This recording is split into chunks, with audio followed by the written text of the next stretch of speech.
Have you ever stopped to think about what actually defines a people's pride and identity? You know, when you see striking historical monuments or watch vibrant, joyful dancers celebrating together, you are literally looking at the beating heart of a community. But here's the catch. What happens when that culture has been fighting for recognition for decades?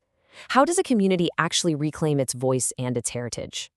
Well, welcome to today's Explainer. We're going to dive right in and discover how achieving statehood is about so much more than just, drawing new borders on a map. It's really about validating, honoring, and totally reviving a unique cultural identity. Today, we are focusing on the incredible story of Telangana, a region whose long-fought journey to becoming its own state was fundamentally driven by this deep, undeniable desire to protect and celebrate its distinct heritage. Here's a quick look at our roadmap for today. We'll start with the milestone of becoming the 29th state, then look at the revival of a unique language, dive into their festivals of fervor, check out some world-famous weaves, toys, and art, and finally wrap up with the iconic landmarks of Telangana. Let's get to it. Okay, Section 1, the 29th state. A long-lasting dream comes true. To really grasp this cultural renaissance, we've got to start with the big picture and the historical milestone that made the whole thing possible. That number right there, 29, is absolutely huge. When the Union government officially declared Telangana as the 29th state of the country, it wasn't just some administrative update. No way. It was a monumental decision. It was the culmination of a massive dream that took years of intense struggle, profound dedication, and, tragically, the sacrifice of many martyrs. And honestly, this simple quote hits the nail on the head. Now we have our own state with our own culture. It perfectly captures the mood on the ground. The birth of this new state obviously brought promises of tangible benefits, things like better employment and inclusive development. But perhaps the most profound change? It brought the undeniable opportunity to finally, proudly revive and practice their own culture without feeling overshadowed. It was a real game changer. Moving right along to Section 2, reviving a unique language, and specifically reclaiming the Telangana dialect. Think about it. Language is basically the DNA of any culture, right? And for Telangana, their spoken word was a major point of contention. For years and years, the Telangana variant of Telugu, their own distinct dialect, was historically humiliated and denied the proper status of a language.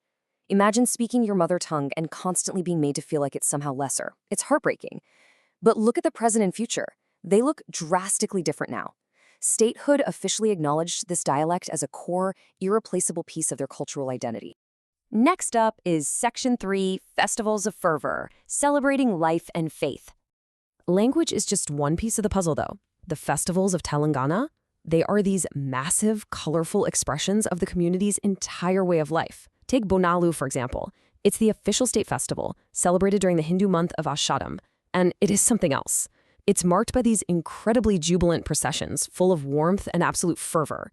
It basically serves as a deep spiritual thanksgiving to the goddess Mahankali for fulfilling the wishes of the people. Right at the center of all this celebration is the Gahatam. Those beautifully decorated pots you see balanced on the devotees' heads, they actually contain a really specific preparation of rice cooked with milk and jaggery.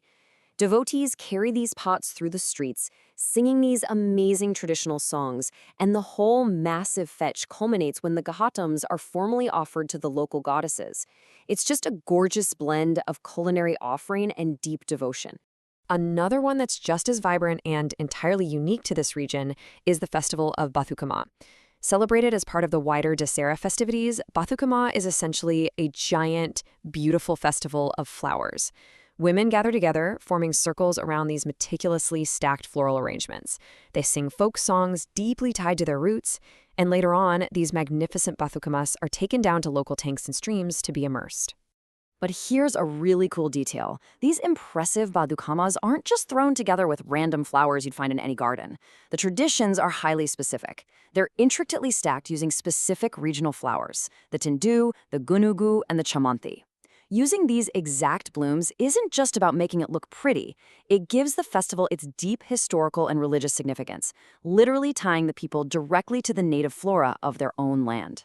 And Telangana's culture is also incredibly diverse, and their festivals heavily symbolize a deep religious tolerance. You see this perfectly exemplified by the widespread celebration of Muharram across the state. During this time, the Pirlu, which are sacred relics or symbols, are honored and kept at designated village points. Eventually, much like the floral arrangements of Batucama we just talked about, the Pirlu are respectfully immersed in local lakes and tanks. It's a beautiful, living reflection of a shared, tolerant lifestyle. All right, let's look at Section 4, Weaves, Toys, and Art. World-famous craftsmanship. So Telangana's breathtaking artistry and craftsmanship, they've literally put the state on the global map.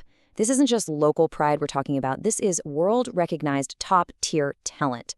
The weavers here are absolute masters of their craft, known specifically for producing incredibly popular and attractively patterned saris. Names like Pochampalli, Gadwal, and Narayanpet command immense respect in the fashion world, with each town boasting its own unique, generationally passed-down weaving style. And behind those famous patterns is just an unbelievable amount of human effort and precision. When you see someone working on a traditional handloom, every single thread is meticulously placed. It requires deep concentration, serious physical endurance, and a true artist's eye to create the stunning textiles that eventually make their way all around the globe. To really put their level of skill into perspective, consider this unbelievable fact. The weavers of Sirkilla possess such extraordinary finesse that they can produce an entire full-length sari that can actually be folded up to fit perfectly inside a tiny matchbox. I mean, think about the microscopic precision that requires. It's mind-blowing. And alongside textiles, the heart-stealing wooden toys of Normal are another massive source of state pride, really showcasing their incredible creative versatility. Let's bring it all together in Section 5, Landmarks of Telangana, Gatherings and Attractions. So, from the microscopic, delicate details of a matchbox sari, let's zoom way out to the massive scale of the state's human gatherings. The Samaka and Saralama Jatara, held in Mataram, Warangal, isn't just a local fair. It attracts literally lakhs, meaning hundreds of thousands, of people. It is one of the absolute biggest human gatherings in the entire world. The sheer scale of devotion and community presence here is just staggering. And well beyond that massive Jatara, the state is dotted with incredible landmarks that draw visitors all year round. You've got the bustling, historically rich city of Hyderabad, the engineering marvel of Nagarjuna Sagar, plus profound spiritual centers like Yadadri, Vemulavada, Alampur, Srirangapuram, and Bhadrachalam. Every single one of these locations acts as a rock-solid pillar of the state's vibrant identity. As we wrap up this explainer on Telangana's incredible cultural revival, looking at everything from their hard-won statehood and revived dialect to their flowers, fabrics, and festivals, it leaves us with a pretty powerful question. How do your own local traditions, your specific dialects, and your regional festivals shape your unique identity? Telangana's story absolutely proves that our roots are worth fighting for. But it begs the question, if you had to fight to preserve your own culture tomorrow, what's the very first thing you would save? Give that some thought. Thanks so much for learning with us today.